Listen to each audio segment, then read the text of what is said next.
Hi, everybody. Will here with this week's interview chair. This week, we're starting a breeder showcase. I'm starting with my very good friends, Pat Blenkey and Brian Casey from Wrath Liberator Dobermans. They've been a staple in my life, my entire dog show life. So sit back and enjoy Pat and Brian.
Hi, everybody. Today on the interview chair, I have Pat Blenkey and Brian Casey, Wrath Liberator Dobermans. I've known them my entire dog life. So as soon as I started in dogs, I knew Pat and Brian. So Brian was actually one of our very first handlers. He showed one of my parents' dogs, and they've dominated Dobermans, especially in our area, since I was a kid. Hi, guys. How are you? Pretty good, thank you. Good morning, thanks. It's good to see you both. I was a Leaf game last night. Oh, I did. I couldn't watch it. I just had a feeling they weren't going to pull it off. Oh, well. Pat's like, oh, no, they're talking about hockey. All right. I want to start again, but since there's two of you, I'm going to start off with Pat, because ladies first. I want Pat to tell her story of when she started in dogs up until she and Brian get together. And then I'll stop and we'll start with Brian, and Brian will do the same timeline. He'll go until he meets Pat. Okay, we'll try and remember. Okay. All right, Pat, tell me how you got started in the sport of dogs. Okay, well, my parents, I grew up with, well, I won't say I grew up. My parents had English Cockers and Springers. Because she lived in England. This was, of course, in England. But I was very small. And, of course, during the war years, everything went haywire. So I don't even know any records or whatever that they might or might not have had. So I just say from that, I go fast forward to 1958 when John and I, my ex, John Blenkey, obedience judge, I remember John. That our first Doberman. It happened because there was a young couple we became friends with, and they had this Doberman called Max, who was an absolute love. And from then on, you know, it just seemed like there was not going to be any other breed for us. So after that, we decided that we needed a puppy of our own. So we answered an ad, and I can't remember whether it was a newspaper or our dog, because by this time we were getting interested. And we'd done some reading up on Dobermans and so on. Anyway, we drove a whole 60 miles to Scarborough, which was kind of a day's trek in those days. And we found this puppy in it was a huge farmhouse kitchen. And all of these puppies were running around. There was one puppy that took our eye. We thought, well, we'll take this one home. But then she threw up. And it was like, oh, wait a minute, new people, you know, new dog owners, we don't want that one. And then it was equally nice in our minds. So we took her. She became Zanville's Rebsha. Rebsha, we called her, Reb. And brought her home, joined our local kennel club, went to a few matches, and she just took off. She was a flyer. She won everything. We did some open shows. And she did well at those, and that encouraged us to go to our very first championship show, which was Leicester. Bill Burroughs was judging at the time, and we were we were newcomers, and there was all these county types, you know, hunt and shoot and fishing. time in their tweeds. And we turn up, two mod people. And anyway, John goes in the ring with Reb, kneels down to sack the dog. Bill Burroughs turns around and says to him, "Get off your knees, laddie. You're not showing up cool." So that was a great start to the class. Things progressed, and he started them out, and Reb was at the end. So we thought, well, it was our first show. We'll see how things go. Then he turned the class around, and she won it. And she went on to get Reserve CC to David Stormy Wrath, who was Dog of the Year at that time. It was an amazing win. And, actually, I think I have the dog, those, how they write in the dog roll thing. I think it said, if I can find it here, if I can read it. Heaven, where is it? Oh, sorry. I know it's here somewhere. My gosh. It says, Zanville's rapture is so elegant and full of character. I liked her perfect balance, her temperament, quality head and skull. I would have preferred more bone, perhaps, but she was so sound and smart that I eventually gave her the Reserve CC. And that was the start of it. John and I were more interested in obedience at the time. I have to say, confirmation wasn't big on our list. But anyway, we lived in a locomotive town, and a lot of people were redundant. So at that time, we decided we'd have to make a move.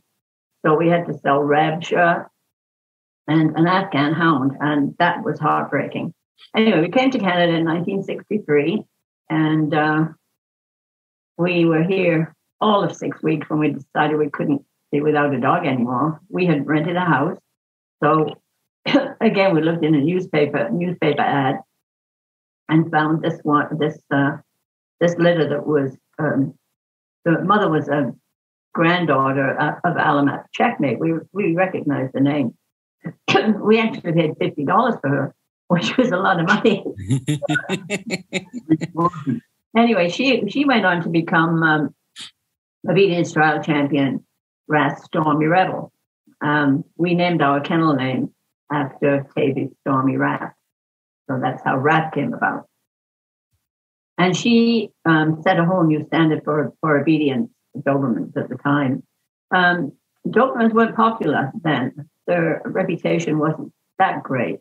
But she was a fantastic obedience worker, superb temperament, very dedicated to what job she would give her. Amazing work ethic. So we decided to breed her. And we chose Bramley's Argonaut, who went back to some of the Shuffleland breeding. From that, we got a bitch that we kept.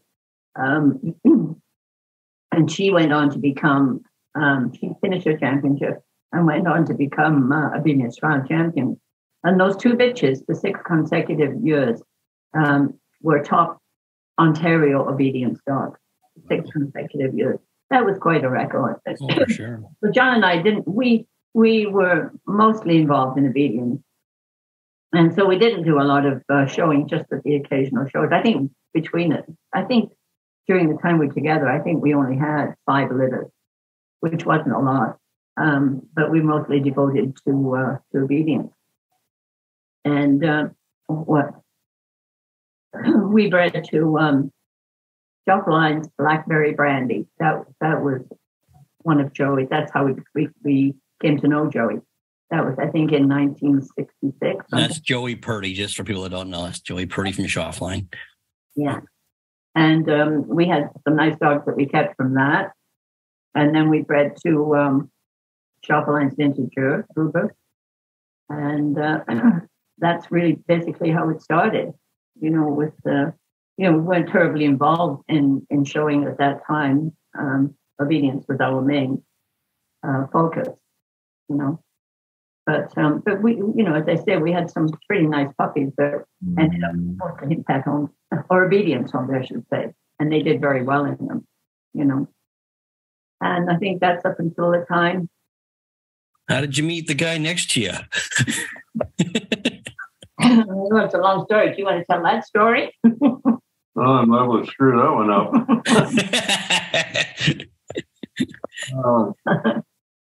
I met Pat through Dobermans, obviously. Good friend of mine. He used to come to the house all the time, and he had a real nice black male Doberman that he bought from Pat. And I kind of really fell in love with the dog. He was lovely, and well, I thought at the time anyway. So I said, I'm going to have one of these. I'd love one of these breeds in the house. So anyway, there was an ad in the paper. I went, had a look at it. Very close, Scotland, Ontario, from Brantford. We had a litter, I don't know, 5 or 6 puppies, maybe more. And the mother was a Shopline bitch. Really, really nice. Nice temperament and everything like that. So I ended up taking one of these puppies home, and it was uncropped. I had arrangements to get it cropped, everything like that. And Bill come to the house, and he saw it, and he says, God, I don't remember my puppy looking like that, black and tan and everything, but it had a fairly longer coat, fluffier. And he says, I'm not sure whether they come like this or not. I said, well, I'd like to find out first. So anyway, I went to a woman that run a big boarding kennel over by Paris, Gertie Mittendorf, and she didn't know what to do with what kind of an answer to give me. So she recommended I take the dog down to Pat Blenkey's. She's a good Doberman breeder. She would know. So in the car I take it down, get out of the driveway, in the driveway, and put the puppy on the ground. And Pat looked at it. She says, "Oh dear." I can hear her. Good start. So anyway, she said, let's go over look at a litter that Margie Johnson had, who just lived around the corner from her, and just compare them. So anyway, I went over there and looked, and boy, it is different. It's different texture to the coat and everything. Probably about a quarter-inch longer than what puppies were. So anyway, I don't think he believed me, to tell you the truth. But that's why I had to take him over to Margie, because she had something to say. Typical Brian. Yeah, typical me. Show me. I ended up taking the puppy back to the people who bred her, because eventually they found out it was sired by a German Shepherd that was at the kennel where the Doberman male was. So anyway, long story short, that was the start of the look, and I eventually ended up buying another one up above Toronto, and a nice dog. Went to a match up at Mary Lou McDonald's place above London. There was about 100 Dobermans at this match. At the match. Berkeley was judging. And God, he got a 4th out of 6. And I thought, this is a real barn burner. We better put some effort into this one. Anyway, that was the end of the winning story. So I ended up placing him with the people who bred him, and I was serious about getting into the show end of it, things like that. And so that's how I met Pat. She had a litter, and Joey Purdy told us to go and talk to me. Joey Purdy said, go see Pat. She has a lovely litter of puppies on the ground right now. So I ended up with a real nice bitch. Yeah, she was a vintage dog. Yeah, Grand Slam. Yeah, Grand Slam. Ras Grand Slam. Sorry. Yeah. Really, really pretty bitch. And actually, she had a really good show career too. I did some really nice winning with her. And then I eventually got a nice male sired by another Shopline dog from Ted Burt. And I ended up winning the national specialty with him in 19. What was this dog's name? Caroline's Black Liberator. He was sired by Goober's younger brother. So I guess that's where Liberator came from, I guess. I know, yeah. Oh, it was kind of like getting all in the family by then, And, it just went on from there. And eventually, Pat and I got together about probably 3 or 4 years down the road, and the rest is history. Yeah, that was what, 1976? 76. I'm sure I met you guys, but I actually met Brian before that. I think I met Brian in 74 or 75 because my parents had a Doberman from Roger Mail, and Brian showed her for us. And it was probably around 75 that Brian showed her for us. So, Velvet. Yeah, Velvet, yes. Yeah. Yep, I remember I had shown her, my father had shown her, and then Brian took her. And I remember turning to my dad and said, "That's not our dog." Because her neck grew and she had more angle and she had all this shape to her. He was relatively new to handling at that time, but there was always, I've got some pictures of him that are awful. Really, really, really bad. But, you take the pictures and you realize where you have to improve and you develop for sure. style.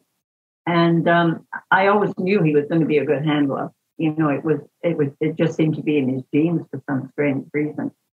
But well, even today at our class, I do a handling class every Tuesday, and Pat and Brian come once in a while, and they'll bring a young dog over, and Brian will set it up for me, like, holy Jesus. Tony Monk always used to say that he thought because Brian gets so much neck out of the dogs that he always said that we used to hook our dogs into ceiling fans. I have to give a lot of credit to some of the other handlers like Shirley DeBoer. Oh, yeah, Shirley. Scott McNair. And, but Shirley was really your mentor because she was. She used to ride him something chronic. You realize why I beat you today. You were messing with the front when he was looking at the rear, all that kind of thing. But hey, it's didn't stretch him far enough and all this stuff. So I filed everything away and just kind of learned how to do all this myself. And then you started beating Shirley. Yep. Well, tell me how you first met Shirley. But before you do, I'm just going to. Shirley DeBoer was a very prominent handler in the 60s and 70s in Canada. She was top dog all breed 2 years in a row with her boxer. And she was sort of considered our Jane Forsyth at the time. Yeah, exactly. So, really. Tell me how you met Shirley. Description. How we met Shirley? Yeah. Just around the shows. Around the shows. I know John and I had this bitch. She was from the Blackberry Brandy breeding. She was really nice. But she had a very narrow front. Beautiful, nice front, beautiful outline, nice head, dark eyes, the whole thing. And John wanted to get rid of her. So we place her. Yeah. But anyway, we showed it to Shirley. Get rid of her, because that's what John would say. All right.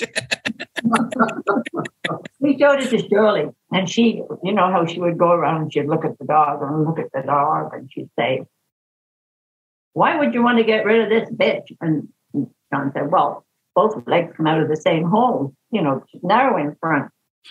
She said, "My God," she said, "some people would breed 10 years for a bitch like that. You're crazy."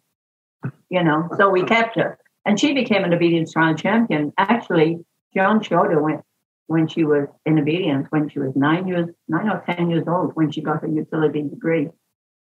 She, with nice longevity with her too. Wow, Yeah. But that's how